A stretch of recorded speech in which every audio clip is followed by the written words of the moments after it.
अमित शाह के बेटे जो जय शाह हैं, डाटा सस्ता कर दिया, आटा महंगा कर दिया। इसमें मोदी जी की क्या भूमिका है? We are against the ideology of RS. वो आरएसएस जो अब तक रजिस्टर्ड नहीं है। मोदी जी तो आएंगे जाएंगे, कोई परमानेंटली तो है नहीं, कोई अमृत पी के तो आए नहीं है, और सीबीआई और ईडी उनके मुट्ठी में।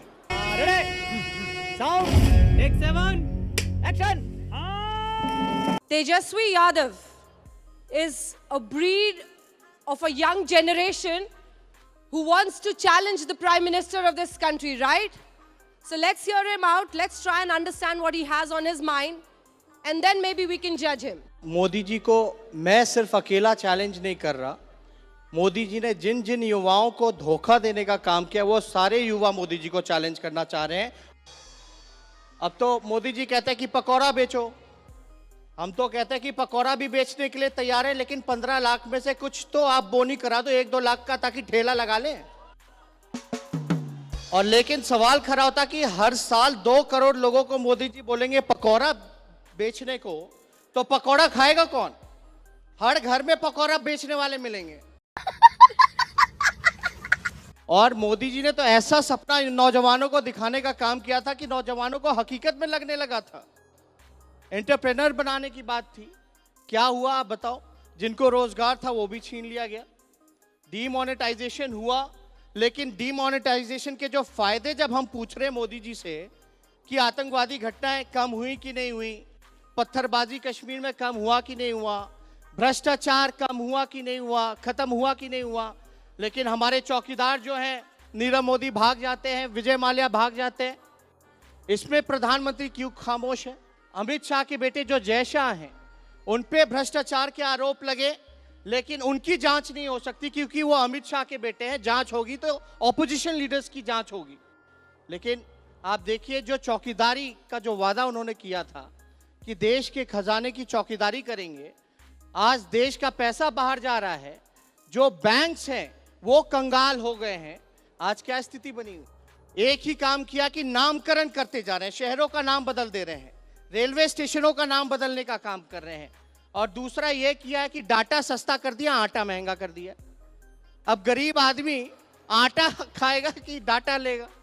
डेटा और आटा पर आपने टिप्पणी की, फिर ताली बजी, लेकिन आप भी ट्विटर के ही जरिए लोगों पर प्रहार करते हैं। वाह बेटा, लगता है तुम गू खा के ही मानोगे। आप लोग मीडिया में मोदी जी के अलावा और किसी को दिखाते कहाँ हो? तो हमारे पास एक ही ऑप्शन रह गया, सोशल मीडिया का। और डिजिटल इंडिया का जो सपना देखा था, जो टेक्नोलॉजी जो लाई थी, वो तो राजीव गांधी जी के बदौलत आईटी आई है। इसमें मोदी जी की क्या भूमिका है? करवा ली बेइज्जती? हाँ, मोदी जी की यह भूमिका है कि जो निजीकरण जो करने का काम करे, बीएसएनएल को ठप करा दिया और जियो को आगे बढ़ा दिया। यही उपलब्धि है। तो क्या नरेंद्र अमृत पीकर लेकिन राहुल गांधी आए हैं क्या? कोई नहीं पी के आए। ये तो लोकतंत्र में। तेजस्वी यादव या राहुल गांधी?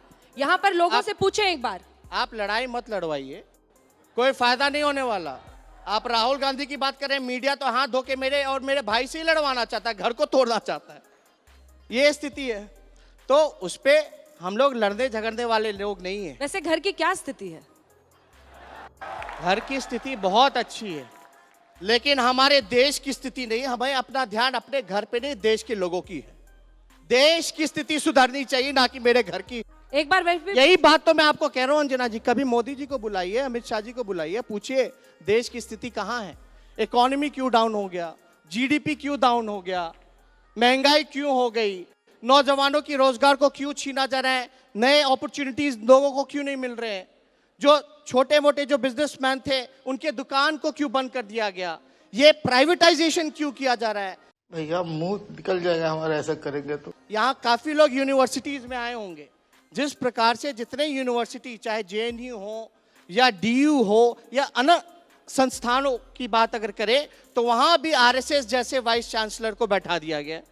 आरएसएस की तरफ से अगर न्योता आए कि युवा ऑर्गेनाइजेशन नेताओं जो का रजिस्टर्ड ऐसा ही शिखर सम्मेलन कर रहे हैं, उसमें तेजस्वी यादव आप भी आइए, जाइएगा। जो देशद्रोहियों के साथ हम बैठेंगे, जो देश को तोड़ने का काम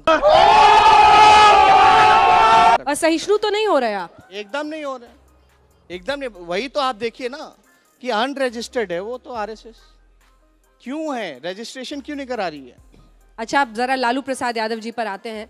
मोदी जी और अमित शाह के खिलाफ पूछो, तेजस्वी का जांच हो सकता है, मेरी मां का जांच हो सकता है, मेरे पिता का जांच हो सकता है, मेरी बहनों का जांच हो रहा है, मेरे ब्रदर इन लॉज का जांच हो रहा है, मेरे जितने इन लॉज थे सिस्टर्स के, उनके रिश्तेदारों का जांच हो रहा है। आखिर एक ही फैमिली की होती रहेगी, लेकिन अमित शाह के बेटे जय शाह का जांच नहीं हो सकता। क्यों नहीं हो सकता? क्योंकि वो बीजेपी प्रेसिडेंट का बेटा है और सीबीआई और ईडी उनके मुट्ठी में। खत्म, bye bye, tata, goodbye, गया। अब बताइए मैं क्या करूंगा? एक बहुत सिंपल सी टिप आपके साथ शेयर करती हूँ। अपने हाथ को इस तरीके से रखिए। If you look at this from your side, आपका लेफ्ट हैंड आपको बी के जैसे दिखेगा और राइट हैंड आपको डी के जैसे दिखेगा। B and D.